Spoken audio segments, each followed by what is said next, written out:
welcome here to Comedian Media Sports Chat. It's Tuesday, it's 6 o'clock. It's time for Sports Chat. Jeff is on assignment. He'll be back here next week, but no fear, we got the guest here. And Nick Pierce. And you might remember them, with the special that we had with the DeLone baseball, when we were pre-recorded episode on Monday for the Sports Hall of Fame. They're here, and they were here last year as well. So, it was kind of a call to the bullpen, no pun with that, with Sports Chat there. But like we do every week, we do the shining star in the hot seat there. What avenue should we hit first? Should we go positivity first, or should we go with the negativity? I think let's take it from the top. Take it to the top there. So the shining star for me, I'm going to go with the Blue Jays. Bowden Francis, the starting pitcher. The last two outings last week, he gave up one earned run, 15 innings. Since rejoining the rotation, he has at least 7 strikeouts in 3 starts. 2-0 for the Blue Jays, and looks like a great addition there for the Blue Jays there. He's 28 there, so he looks like he's going to be in the rotation going forward this year, and then a good, healthy piece next year as well. So any other shining stars out there in the sporting landscape?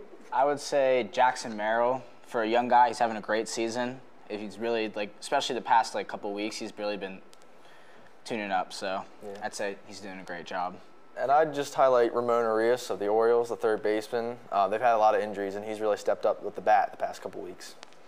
You can almost go with a trifecta, Jackson. Yeah. Holiday and Chourio? Yep. Yes. Yeah. So you had, it's crazy of just how one day you have 3 Jacksons, all triples and such. And they're all really young, too. Yes. So we're going to talk a lot about the Orioles as well. I know we don't talk too much about it, with Jeff being the Philly fan there, but we're going to bleed a little orange and black today there. So both Brady and Nick are O's fans. So if you don't like that, that's quite okay there. That's everyone's okay with their opinion there. But I just want to get that out in front there. But we're going to talk about other things in the baseball landscape as well there. But a little bit more dive deep there with the Orioles there. Now with that out of the way there, the hot seat. The hot seat, I'll let you guys go first, and I'll give my last there. I'd say mine's more of a future hot seat, like James Franklin, for Penn State's head coach. I'd say, especially with the playoff being expanded this year, there's no reason for him not to make the college football playoff, especially only having to play Ohio State, not Michigan this year. So. And he's been on the hot seat a couple times. Been on it for a while. Now, the thing is, I remember Jeff saying is he, because I wasn't on the show at that time frame there, when he placed James Franklin in the hot seat, that's when they start winning. So sometimes it's a positivity of the hot seat. So, yeah, for my hot seat, I'm just going to go with the Seattle Mariners as a whole. They held, I believe, a 6.5 game lead in the division about a month ago, and they now sit 5 back. Right now they're 5 games back, 6.5 games back in the wild card hunt 6.5, there. So yeah. I saw, and to add on to that, I saw that they lost the series to the Mets and got outscored 22-1. Yeah, so. For a team with probably one of the best rotations in baseball to just not be able to hit it all, it's a rough turn of events for them. Mm-hmm. Yeah, I'm right with you on the M's. I think another one before I say my official one is probably the Pirates. The Pirates, they looked like they were going to have a 500 season, and the last 10 games are 2-8, and their record is 58-66. At this point in the season, you have roughly 35, 38 games left of the season. Do you shut down Paul Skeens? Because the way they're going and projected, they're 8 games out of the wild card hunt. They're not going to sniff the 3rd wild card spot. It's almost to that point where it's time to, cap his innings because he's going at this rate where he's going to double what he did in LSU. So I'm almost to the point where the Buccos, it's almost the same thing as what happened last year with the Buccos. I mean, yes, they weren't in first place there, but they just really fell off the map there. Yeah. It's not like they were sellers at the deadline. They were buyers for a little bit. They got IKF, from the Blue Jays, but it was almost like a soft buy. A soft buy. It's almost like you're going into Target and it's a little expensive, so then you go to Dollar General or Dollar Tree, and then you get your essentials, but they're not top of the line essentials. Yeah. So that's why I look at the Pirates. But actually, sticking in Pittsburgh, that's where I was kind of going with, but. It's the situation of the quarterback. Is Russ Wilson and Justin Fields. I don't know which one's going to win and which one should win. With me being a Bears fan, I want to see Justin Fields flourish in this offense there, but I don't know. It's, looking at the stat line there, Russell Wilson went 8 for 10 for 47 yards, and he sacked 3 times. And they scored 0 points in any of their drives. 8 for 10, that's hard to do just on a video game itself there. I'm not, using video game and this and that there, but you're averaging, about six. 6 yards a completion there. That's not going to get it done. I think right now, if I have to say who's going to be the starting quarterback for the Pittsburgh Steelers, I think it's going to probably be Justin Fields maybe, but it's one of those coin flips where I don't know which one is better.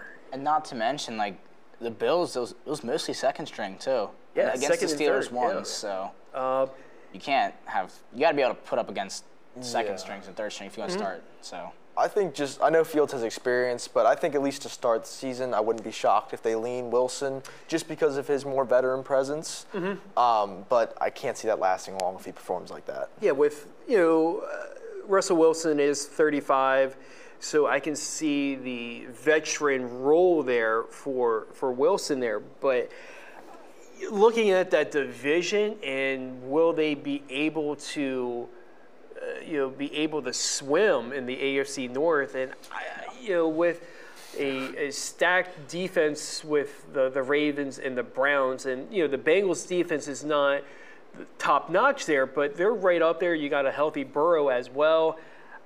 Right now, I would say the Steelers will probably finish 4th in that division there. Yeah, because Bengals have the offense to make up for the lack of defense. So. So that's the hot seat. We might put some other people in the hot seat, as the show progresses, and that's just a fluent thing there here on Sports Chat there. But another reoccurring thing that we do every week, it's called the ET. The viewers at home, if you're not familiar, it's the ejection tracker, and that is for managers, players, or coaches. I think last week was 145, and then this week was an increase of 150. So we're about 5 a week, 5 or 6 there. So looking at it, I think my projection at the beginning of the season was 185. We're right on that line there. I think we might teeter in the 190s there, but I think I'm going to be right on there. I was doing a lot of research in the offseason there, looking at, umps, and I did not put in my research that Hernandez was going to be retired. If I knew he was going to retire, I think I would have shrunk the number to 183 or something like that there, but, it's a fun thing there, and now, jumping into the baseball landscape there, this, wild card race for the NL, with Austin Riley getting hurt, it's almost what can go right for the Braves. Yeah. I just, it was like a week ago, and I was looking at. I think they came back. They beat the Cardinals. And it was that weekend series, and I'm thinking they might miss the playoffs if they lost that game there. I'm like, they might miss the playoffs, and who gets in that wild card? At that time frame, they won that game there, but now looking at it, it's not a far-fetched reality that they could miss the playoffs. You know, right now the Padres and the Diamondbacks, they can't lose. It seems like they're on fire. You know, both of them were 7-3 in their last 10 games, and the Braves sit at 66 and 58. But who do you see kind of jumping the Braves into that third wild card spot? It's a tough question. Yeah. Yeah.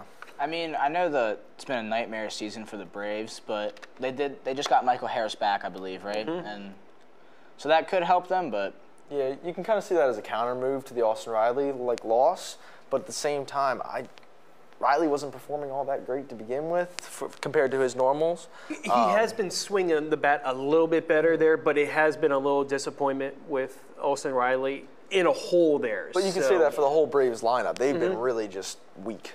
Yeah. I mean, that's what happens when you lose Acuna, Albies, and it's And especially Spencer Strider, their ace in the hole there.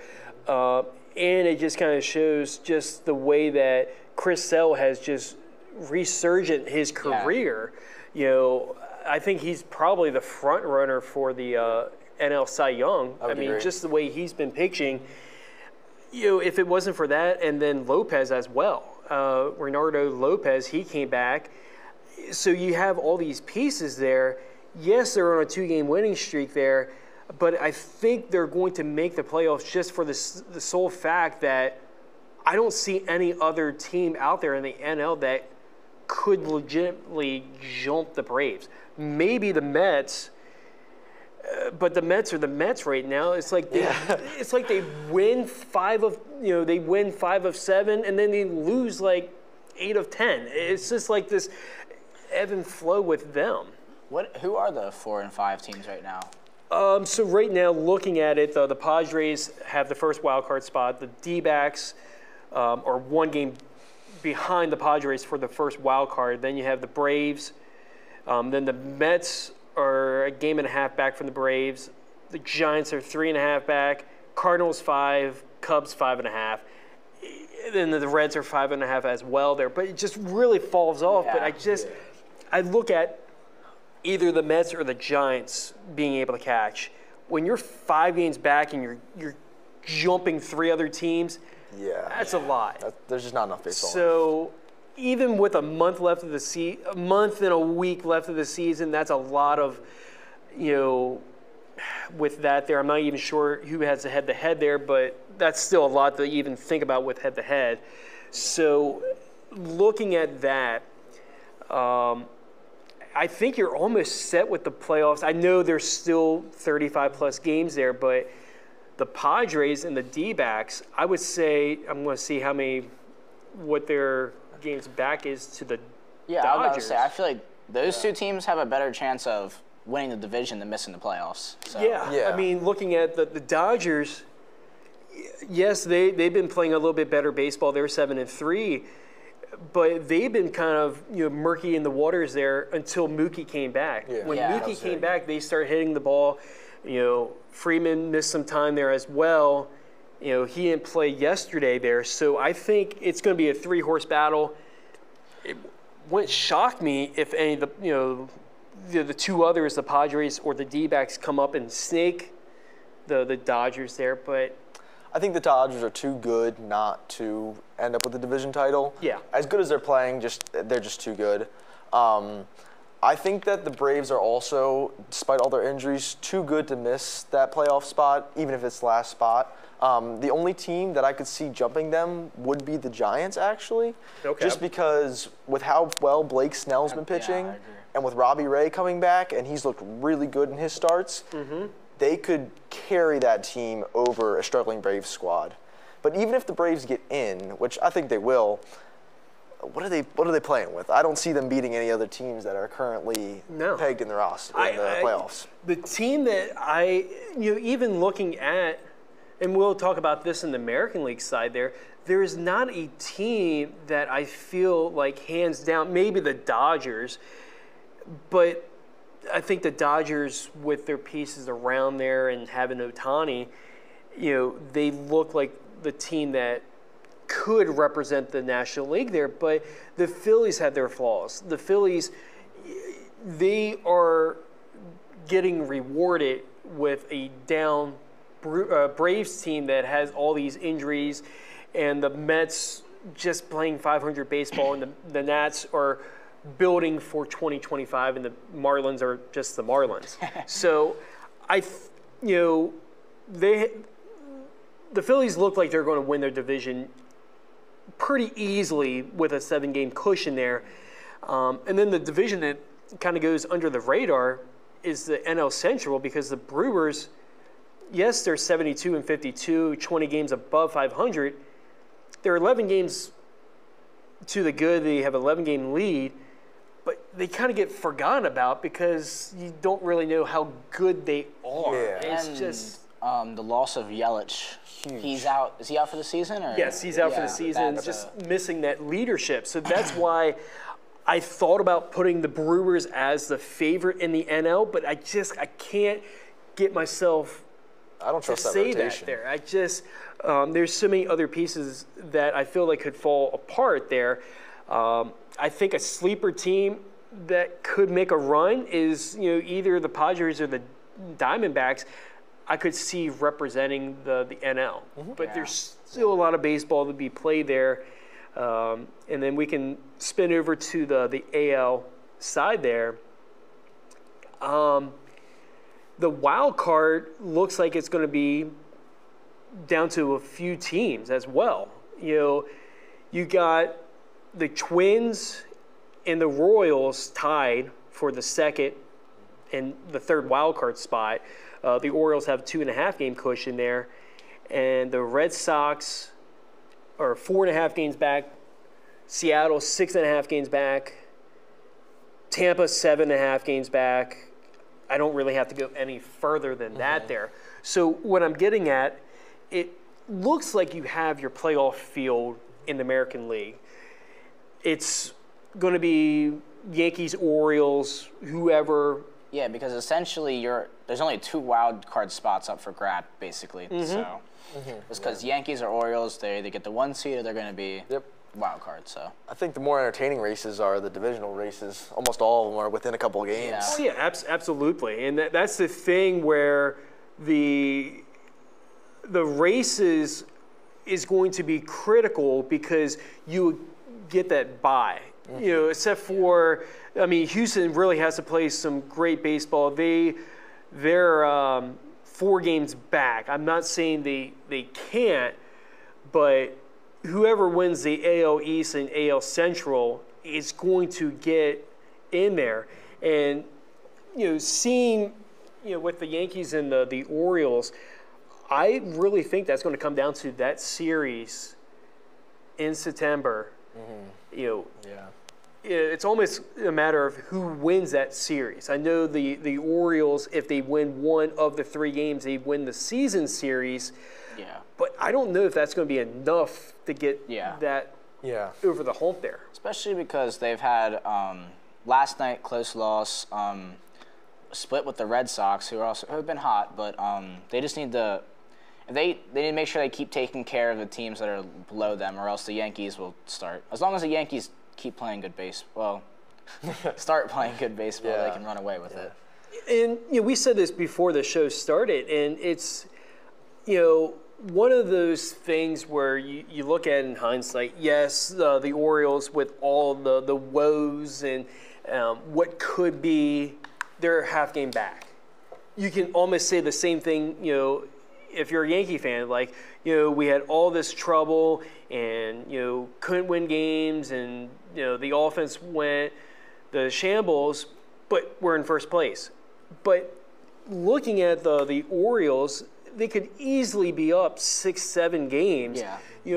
what we see the Phillies. The Phillies are up 7. So I kind of see that, with the Orioles. And, just like within an hour ago, the Orioles placed Zach Eflin, one of the biggest trade chips, that was made, 4-0 in his first 4 starts, placed on the IL. They're saying it could just be a 10, 15-day absence. He could be back, within the start of September there. But that is a huge blow with an Oriole rotation that has sold lots of red this season with injury. Starting with Cal Bradish and Tyler Wells and John Means. Grayson Rodriguez has been on the IL twice now Eflin there. But I'm, curious to see how they will be in the next couple weeks there. But if they can just manage this ship here and not, kind of sink there, because they have some winnable series coming up. Yeah. They got the Rockies coming up. They got the White Sox again at home. So I think this is a big weekend series, though, because the Astros have been the kryptonite there for the Orioles. Yeah. This season and last year. So that's an experienced playoffs every year, experienced team. If you can, is it in Houston or is it in Baltimore? no, it's in Baltimore. Well, they got to at least win 2 then. Yeah, it's a 4-game tilt there. So they'll be playing on Thursday, Friday, Saturday, Sunday night then. So, if they can win 2 of 4 and just stay at bay there, but that's just the thing, just keeping up with the Yankees there, and that's why that loss yesterday was big, because that's a game where, yes, early on it didn't look good, but try to scratch out a win. That's how they got some of the wins earlier in the season there. But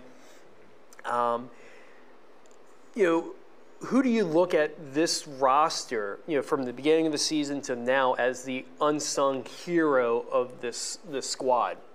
For me, it's Albert Suarez, 100%. With all the pitcher injuries that you mentioned off the top, he has absolutely, stood on his head, being an amazing piece in our rotation.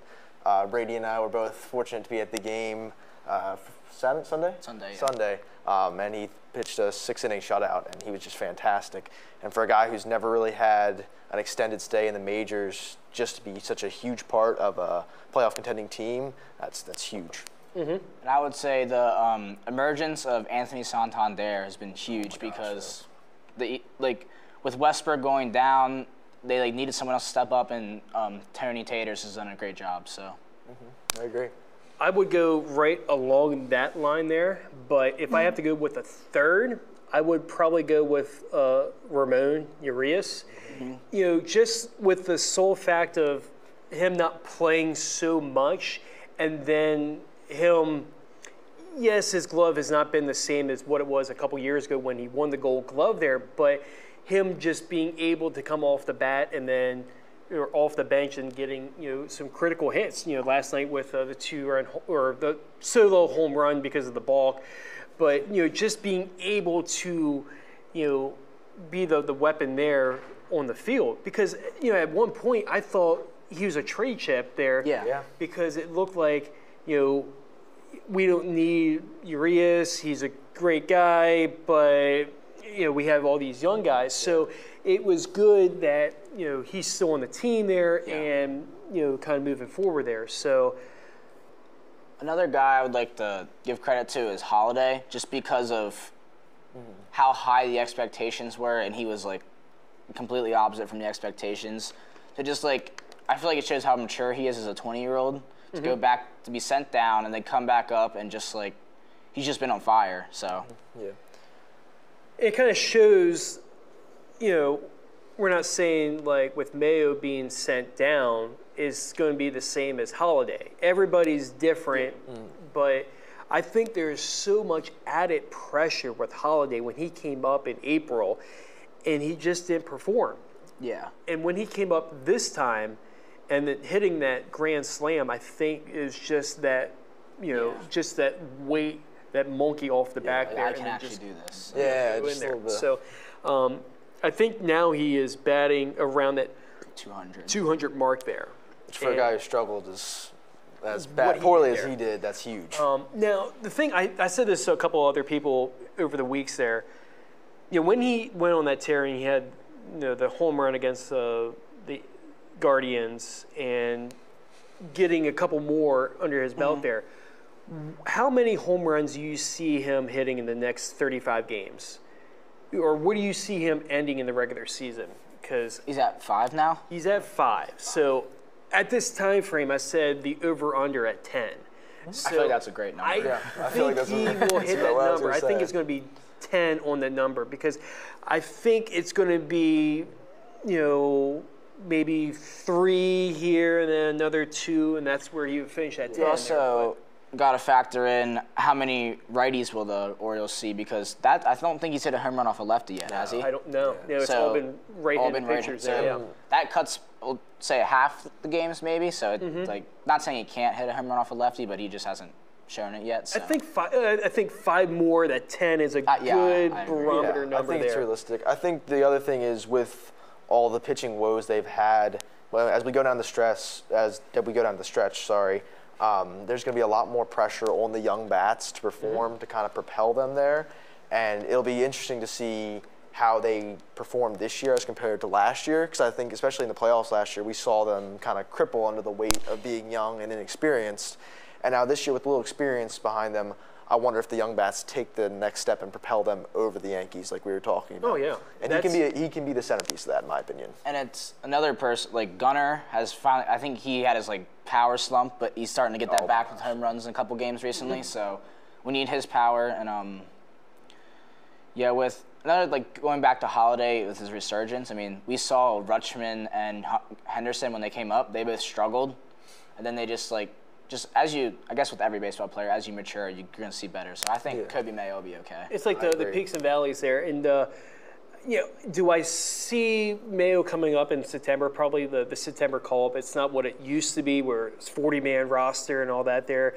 I can see him being one of those pieces that can, push that there. But, now, I know we're kind of getting a little ahead of the road there, but – looking at a rotation in the playoffs there, you have Burns as the 1. And this is, saying they win the division because you win the division, you have a full rested rotation there. A rotation that at the All-Star or at the trade deadline, I was saying Burns, Grayson, Eflin.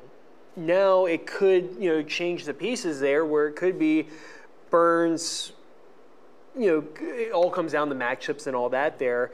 You could have Burns, Eflin, depends on, the health there. But it wouldn't shock me if you go Suarez. If you go Suarez for 6 there, I don't see Kramer being in the rotation there. I see him being a super utility bullpen type of arm there, but I don't know. There's lots of intertwining things there, and then it goes back to the closer role. I said at the beginning, the Kimbrel is a roller coaster ride. I think the ride might be broken. Yeah, I think that's it's a good way of saying it. It's being repaired, and we're on the closer by committee ride right now. And I think right now it's Sir Anthony. I know he got the. It wasn't a blown save because it was a tie, but he got the loss. But I'm not jumping off the Sir Anthony experience right now because who else? Who else to go to? Cano last year, yes. This year, Cano, no. Yeah. And Nick pointed out before the show that Cano is a much better setup than he is a closer. The numbers are a lot better. So his splits, he's a night and day different pitcher in the 8th compared to the 9th. Aiken, I would say no, but I think it's going to come down to, matchups lefty righty.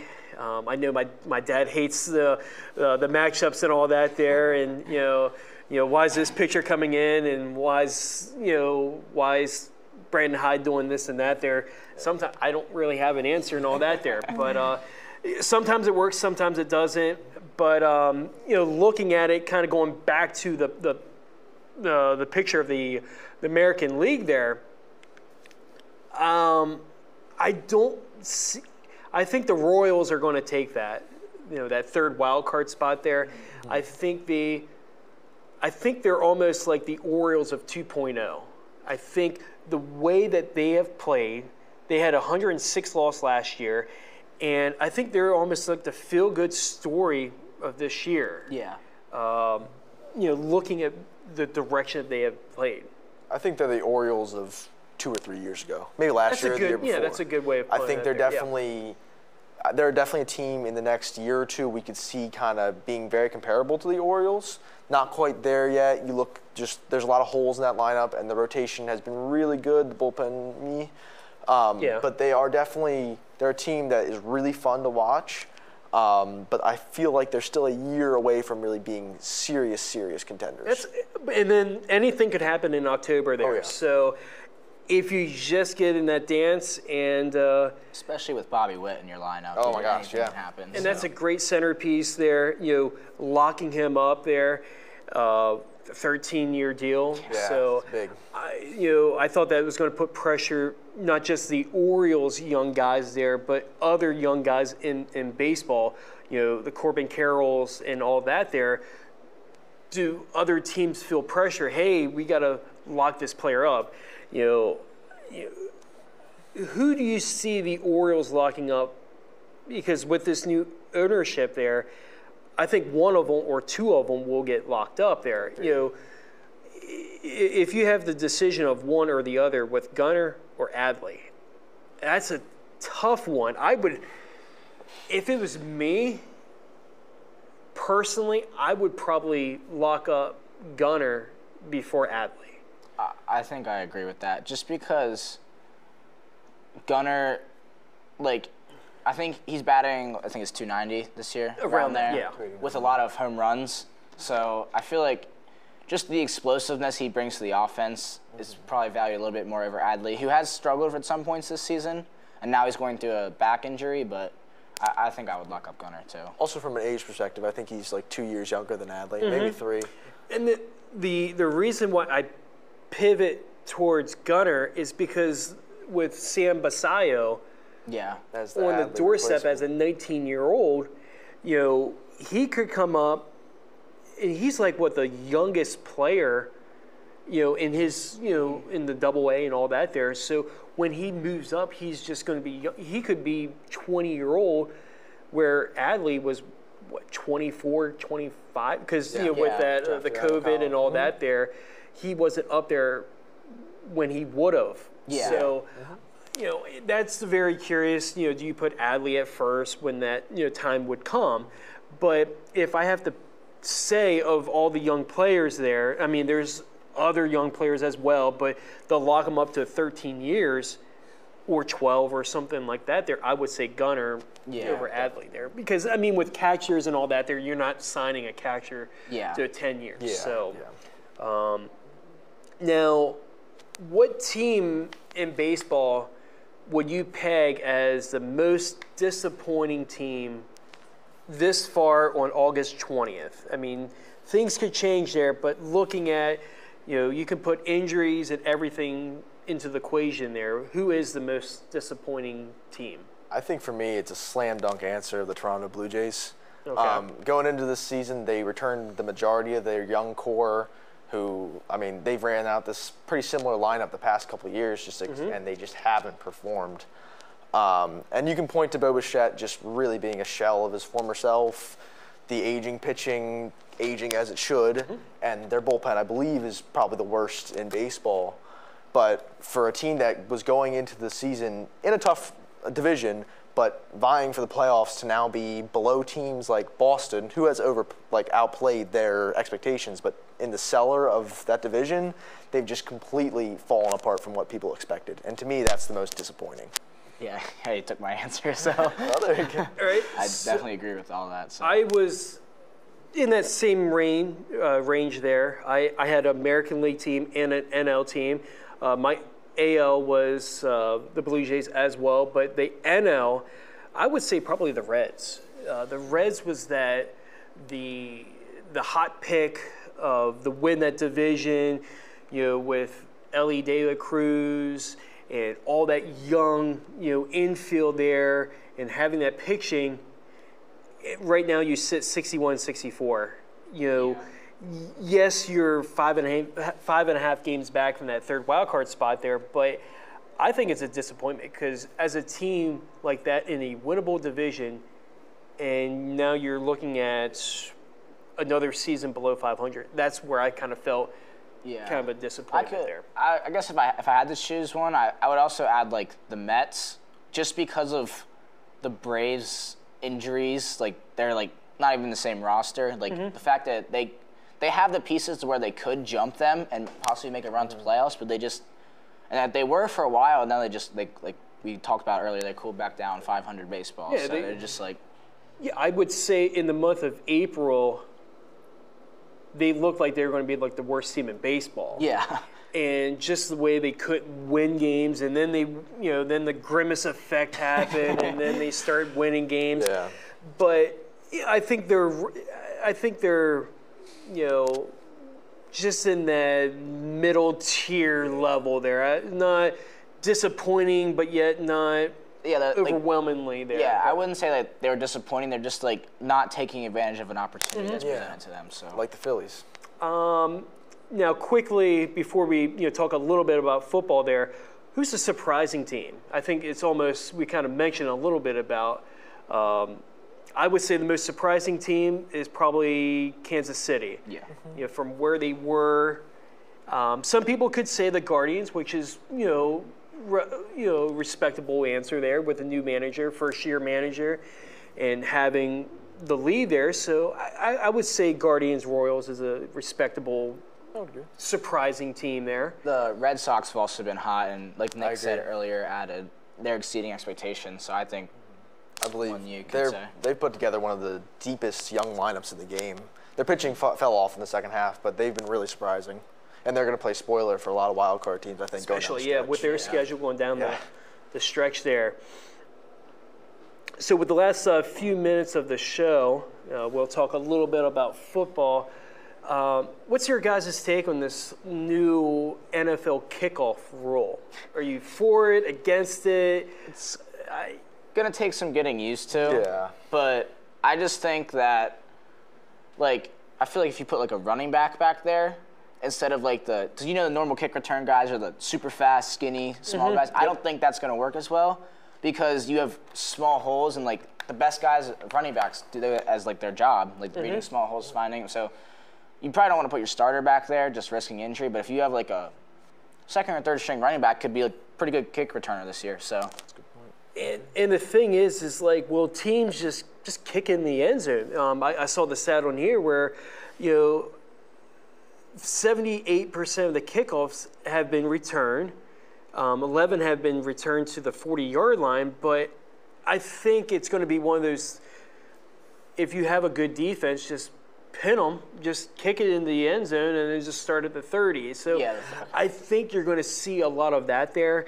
And then the thing is you have to kick it into those zones. If you don't, then you're starting at the 40. So you can't do a squib kick. I think a team tried doing a squib and then they got penalized for it. But I'm very curious to see what weather plays a role. If you get one of those cross winds and you get a rain and you can't get it past the 20 there and then you get a penalty there. So I'm curious to see how inclement weather plays a role there and what teams just end up doing. Do they just kick it deep? But even like going with like touchbacks, like it used to be the 20, then they adopted the college rules, bringing it out to 25, and now touchbacks out to the 30-yard line. So they thought about the 35, so it just seemed, just making it harder on defenses. So. That was the other thing I was going to say there. It just seems like it is more of an offensive style play. Yeah.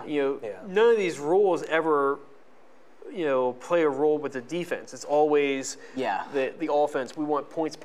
Yeah, so, exactly. Now, before we end the show, what team do you see making the playoffs that did not make the playoffs last year? That you want to go first? I'll start. Yeah. Preface this: I am a Jets fan, but I honestly think that the Jets have a good chance. They've got one of the best defenses in the league. They've revamped their offense, getting healthy again, and with a very career successful quarterback in Aaron Rodgers, I think they have a lane to the playoffs. Especially Miami's proven that they really can't perform well in the playoffs or in the cold, so I think there's a lane there. And Buffalo, I have concerns about their defense and honestly their offense.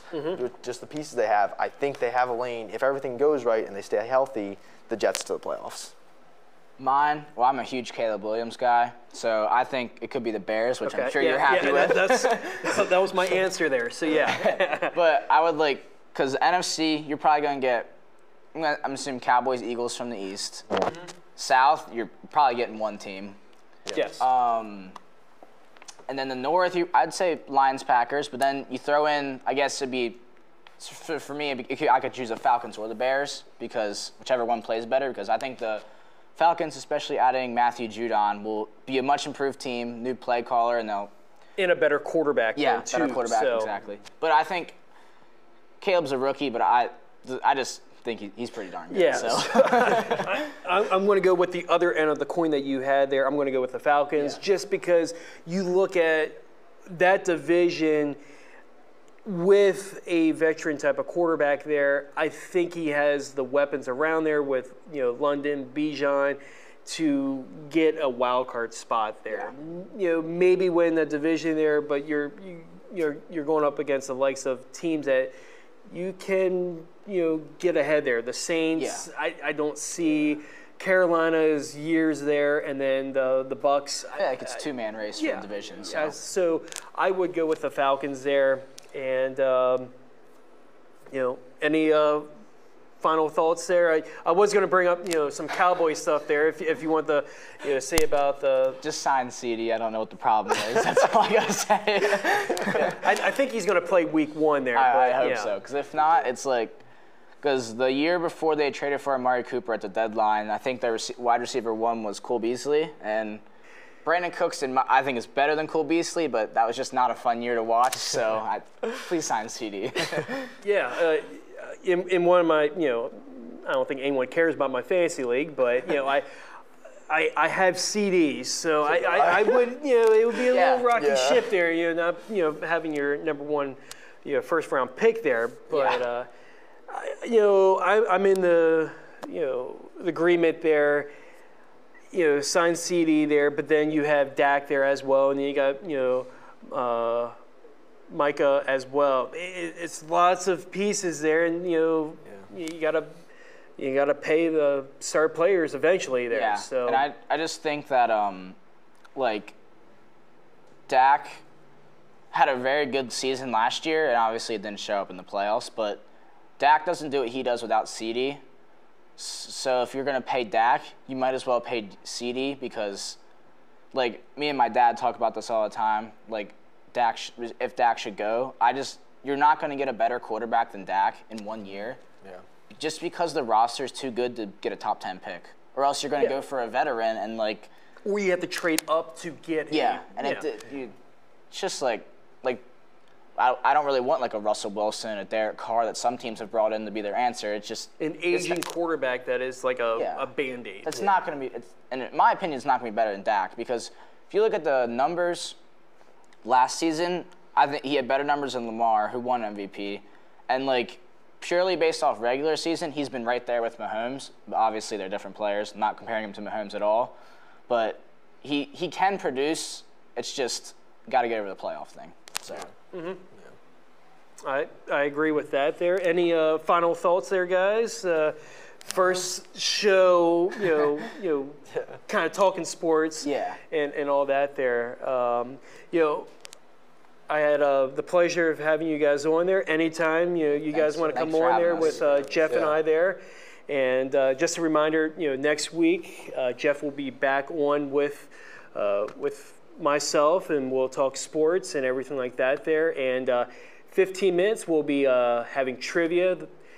Everybody worldwide, playing trivia. And once again, thank you, and have a good rest of your time on this Tuesday evening, August 20th.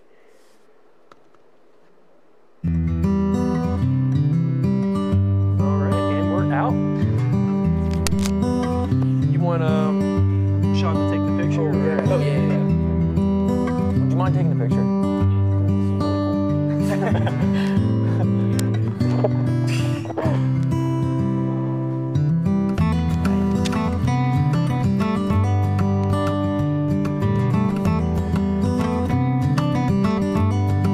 Thank you. Yeah, this was a blast. Thank you for having us. Awesome. Yeah,